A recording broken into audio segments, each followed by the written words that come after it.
Olá, queridos alunos, tudo bem? Professora Jéssica com vocês hoje para falar aí, do nosso querido Carlos Drummond de Andrade. Nós temos um vídeo já aqui no canal explicando o contexto histórico da segunda fase do modernismo. Temos também um vídeo explicando sobre a poesia da segunda fase, tá?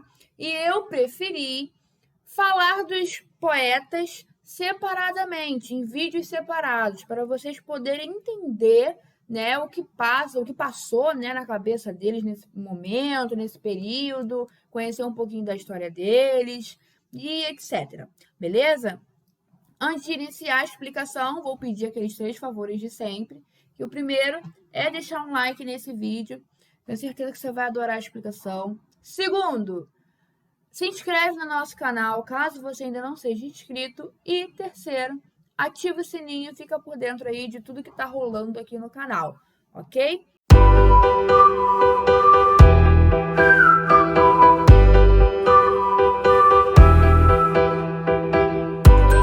Então vamos lá.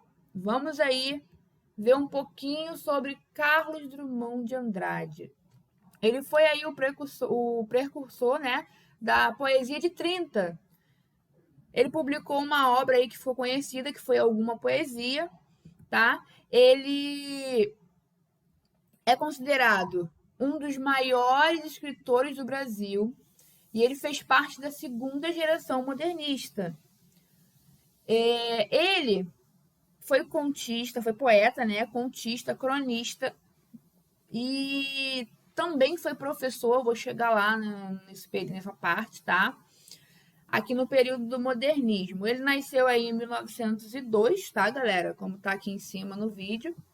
Nasceu em 31 de outubro de 1902, lá em Itabira, do Mato Dentro, no interior de Minas Gerais. Então, ele é mineiro, tá? Mas ele passa um período também aqui no Rio de Janeiro, enfim. Temos também aí, ele formou, galera, ele se formou em farmácia. Sério, professora? Sim, ele foi formado em farmácia pela Escola de Odontologia e Farmácia lá de Belo Horizonte. Porém, galera, ele não exerceu a profissão, tá? Ele não quis seguir a profissão, ele não se via naquilo ali, ele se formou, mas ele não queria aquilo ali para ele, beleza? Então, em 1926, ele começou a ministrar aulas de geografia, tá? E geografia e português no ginásio sul-americano de Itabira e trabalhou também como redator-chefe do Diário de Minas. Ele é considerado um dos maiores escritores do Brasil. Anota isso. É considerado um dos maiores escritores do Brasil. Foi muito importante Carlos Drummond de Andrade para a nossa literatura, tá bom?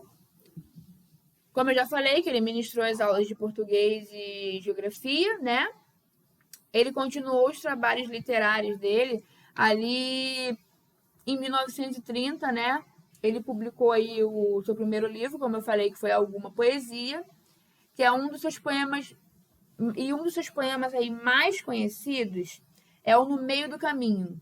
Ele foi publicado aí na revista de Antropofagia, lá em São Paulo, em 1928. Mas, professora, a geração de 30, a segunda fase do modernismo, não começou em 30? Por que a senhora botou aí 28? Porque ele começou a escrever por aí, em 1928, tá?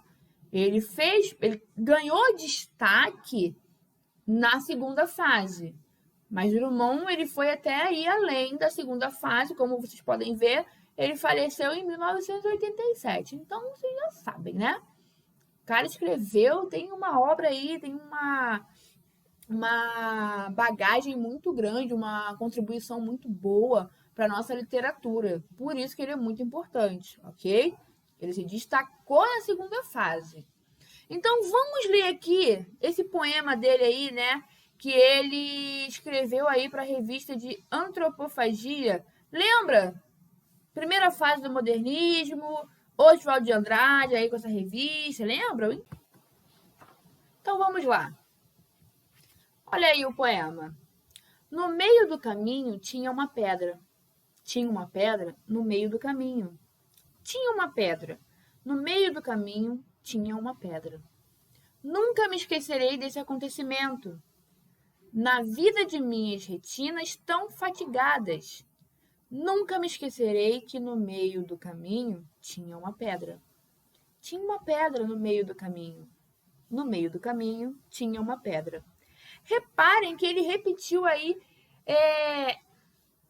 bastante, né? Que tinha uma pedra no meio do caminho. Ele enfatizou isso várias vezes. Galera,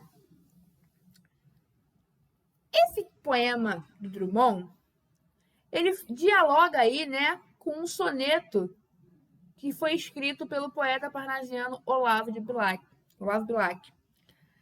O parnasiano, como vocês sabem, tá? E esse soneto também usa o recurso aí, né, de repetição. Então, professora, a senhora está querendo dizer que esse soneto aí, como o modernismo, né, o pessoal ali que participou da Semana de Arte Moderna, né, os primeiros modernistas, você está querendo dizer para mim, professora, que isso aí é uma implicânciazinha com os parnasianos? Galera, vou ser bem sincera, tem gente que diz que sim, tem críticos que dizem que sim, que ele criou isso aí, né, para questionar o poema do Bilac. Muitos teóricos interpretam que essa pedra no meio do caminho, que Drummond cita, né, eram os parnasianos, que impediam ali o desenvolvimento de uma arte acessível e inovadora. Então, alguns críticos dizem que é aí um deboche sobre a poesia parnasiana. Outros, né, tem um porém aí que fica aí, eu fiquei com a pulga atrás da orelha para saber se realmente o que foi que aconteceu. Óbvio que pelo contexto aí do modernismo a gente entende que é isso.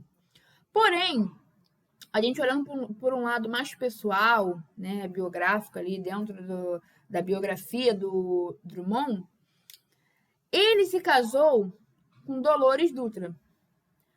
Um ano depois, nasceu o primeiro filho do casal, que foi nomeado aí, né, foi chamado de Carlos Flávio.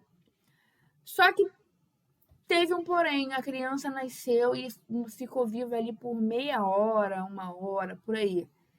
E isso, galera, tem um teórico chamado Gilberto Mendonça que diz que o fato da palavra pedra, né? A gente vê aqui pedra, ó, vou marcar aqui para vocês. Reparem que tem as mesmas letras da palavra perda, concordam? Então ele diz que pode ser, né, que ele utilizou isso para ser como se fosse uma espécie de túmulo para o filho e uma lição de como Drummond ali escolheu processar esse triste acontecimento pessoal. Essa questão aí da palavra pedra ter as mesmas palavras, né, de perda, reparem que é só trocar a ordem, né? Isso é uma figura de linguagem que nós chamamos aí, né, da hipertese, que é uma figura de linguagem, tá bom? Então fica nessa questão aí. Vamos levar mais para o lado, né, que foi uma ofensa aí, um deboche, né, para os parnasianos, ok? E a poesia aí do Carlos Drummond de Andrade? Vamos ver aí o que diz. Ler a poesia de Drummond, galera, é um dos maiores artistas da língua portuguesa, né? Como eu falei, ele é muito importante para nossa literatura, para nossa língua. A gente lendo ali a poesia dele, a gente recebe permanentes lições de solidariedade, incontáveis convites a reflexões sobre o mundo, né? Profundos ensinamentos voltados para o respeito ao próximo e franco questionamento dos danos que o homem causa à natureza, tá? Então, quem lê a poesia dele encontra aí tudo isso. Porque o cara era excelente, excepcional. E também as obras desse poeta apresentam várias facetas que, dentre as quais, a gente destaca ali o cotidiano, o humor existente em um cerne, uma visão que ultrapassa ali a realidade que circulava ali na época, tá? E agora vamos ver aí as características das obras de Drummond. A gente pode citar que na obra dele tem várias fases com características, tá, específicas. Por quê, professora? Ele, na biografia dele, ele diz que ele tem aí 4 a 5 fases. Eu vou citar só 4 aqui, tá? Que são importantes da gente ver e poder entender um pouquinho. Nós temos a primeira fase que chamamos aí, né, de fase Ghost, tá? Que demonstra aí uma cosmovisão negativa e pessimista. Nessa fase, ele buscou o afastamento do mundo, produzindo uma poesia pessoal e reflexiva sobre a vida, tá? Ele também faz uso de um elemento da realidade para poder fugir dela, fazendo uma metáfora, né, aos obstáculos da vida. E também temos aí a transposição do real para o imaginário, muito comum na obra dos autores modernistas, né, que denomina-se aí dissonância. Vamos ver aí o soneto da Perdida Esperança. Vamos lá. Perdi o bonde e a esperança. Volto pálido para casa. A rua é inútil e nenhum alto. Passaria sobre o meu corpo. Vou subir a ladeira lenta, em que os caminhos se fundem. Todos eles condizem ao princípio do drama e da flora. Então, nós podemos notar aí, nessa poesia dele, o quê? Um tom de pessimismo existencial. E onde que a gente vê isso, professora? Aqui, ó, perdi o bonde e a esperança. Reparem que aqui ele diz que ele perdeu tudo, né? Dá a entender que ele perdeu o bonde e a esperança. Então é um pessimismo existencial, que ele não tem mais nada ali para falar. A falta de rumo também, que a gente pode notar, ó. A rua é inútil e os caminhos se fundem, tá? Temos também aí que o poema apresenta um tom individual. Como que a gente sabe isso, professora? Como que a gente consegue definir isso nesse poema? Ele está na primeira pessoa, né? Ele empregou a primeira pessoa. E tem também um discurso confessional. Ele está falando, né? Ele está contando algo, ok? Temos também aí a questão da forma. Na forma, ele inovou em relação à forma fixa. Ele eliminou a métrica regular e a rima, só que ele conservou a organização das estrofes. Beleza? E o poema também, temos um poema para citar aqui, que é o poema das 7 faces, que faz parte aí do livro Alguma Poesia. Esse poema ele ilustra bem o pessimismo, a reflexão existencial e o individualismo, que são traços aí dessa fase Gauss, tá? Então, a primeira fase, já dei para vocês aí as características, tá? A segunda fase, galera, é a fase que a gente pode chamar de fase social. Por quê? Porque ele se abriu para o mundo, demonstrando ali uma vontade muito grande de modificá-lo e participar dele. Tá? Então, se na primeira fase ele era individualista, aqui ele já se abriu para o mundo, para temas mais do mundão, ok? Então, ele passou a reconhecer os problemas do mundo em uma cosmovisão solidária e participante. Ele estava ali participando dos problemas, tá? Essa mudança estava relacionada com o contexto histórico da época. O que era o contexto histórico da época? Estava ali as questões do mundo, a questão da ascensão dos regimes totalitários, que tinha aí o nazismo e o fascismo, a Segunda Guerra Mundial, né, que foi algo aí, temas que a gente pode considerar universalismo, né, o universalismo, como eu citei no vídeo anterior sobre as características da segunda geração modernista. Temos lá o tema do universalismo, quer dizer o quê? Isso engloba temas do mundo todo, tá? Tudo que estava passando ali naquele período era citado. E no Brasil tem ali o período da ditadura de Vargas. Então, tudo isso, na segunda fase dele, ele jogou dentro da poesia dele, beleza? Tais acontecimentos forjaram aí o nascimento, né, de uma literatura enganjada e comprometida com a vida dos homens. Ou seja, ele falava ali de tudo que estava acontecendo com os homens. Ele queria ver algo para mudar isso, ok? E a estrutura desses poemas da segunda fase? Nós temos aí que continua, né, a estrutura continua explorando as estruturas regulares do poema, como os versos brancos, que são os versos sem rima, e livres, que são sem métrica regular. Também temos que não tem mais ali uma organização das estrofes, o que dá ao poema um ritmo constante, ou seja, se alguns poetas desse período, como Vinícius de Moraes e Cecília Meirelles, eles utilizaram muito o soneto, que é uma forma ali, né? Até uma forma dos parnasianos. Os parnasianos utilizavam muito o soneto. Eles utilizaram bastante. Já aqui o Carlos Drummond de Andrade, nessa segunda fase, ele passa a não utilizar, né, essa organização bonitinha das estrofes. Ele passa ali a colocar os poemas mais soltos, mais com ritmo constante, ok? E a terceira fase, que denomina aí, né, a fase do não, que tem a predominância de reflexão sobre os problemas e fatos universais. Então, temos aí que o poeta ele se voltou para os temas como a filosofia e a metafísica, que são características encontradas na sua poesia filosófica.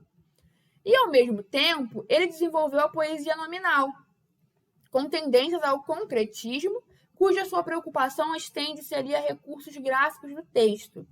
Coloquei aqui para vocês a poesia filosófica. A poesia filosófica dele são os textos que refletem aí sobre vários temas de preocupação universal, como vida e morte.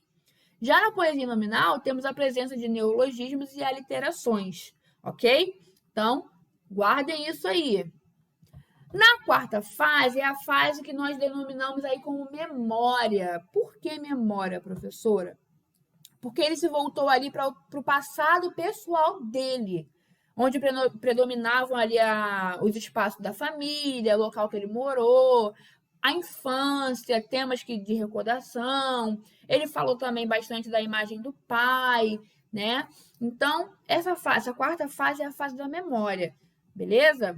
As obras dessa fase são cheias de recordações. Ele fala bastante, como eu falei, da família e tudo mais, período de infância. Os temas da infância e da família, como eu acabei de falar, são retomados bem aprofundados, né? E além dos temas universais já discutidos anteriormente. E a infância dele aí, ele cita bastante a cidade natal, a família, o humor, a autoironia e recursos, né, temas ligados a diferentes fases que voltam a ser assunto nas obras, como Boitempo e a Falsa que Ama, Menino Antigo, que é Boitempo 2 e Esquecer para Lembrar, Boitempo 3, isso tudo são poemas, tá, galera? As Impurezas do Branco, Amores, Discurso de Primavera, A Paixão Medida, Corpo, Amor, Sinal Estranho, entre outros, tá? Então, temos aí, né, esses poemas que são aí bem marcantes nessa quarta fase dele. Agora temos as principais obras dele. Ele escreveu poesia, prosa, literatura infantil e realizou diversas traduções. Eu foquei mais aqui, galera, vou mostrar para vocês mais poesias dele do período da segunda fase, ok? Mas ele tem muitas outras obras que não deixam de ser importantes. Eu foquei mais no tema, né, da segunda fase do modernismo, beleza? Ele possui uma vasta obra que muitas vezes é marcada por elementos da sua terra natal, como é o caso da poesia da Confidência do Itabirano, ok?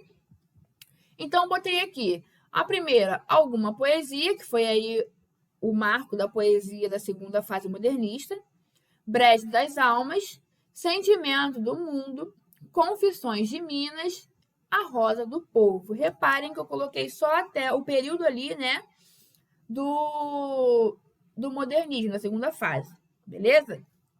Galera, chegamos ao final dessa explicação.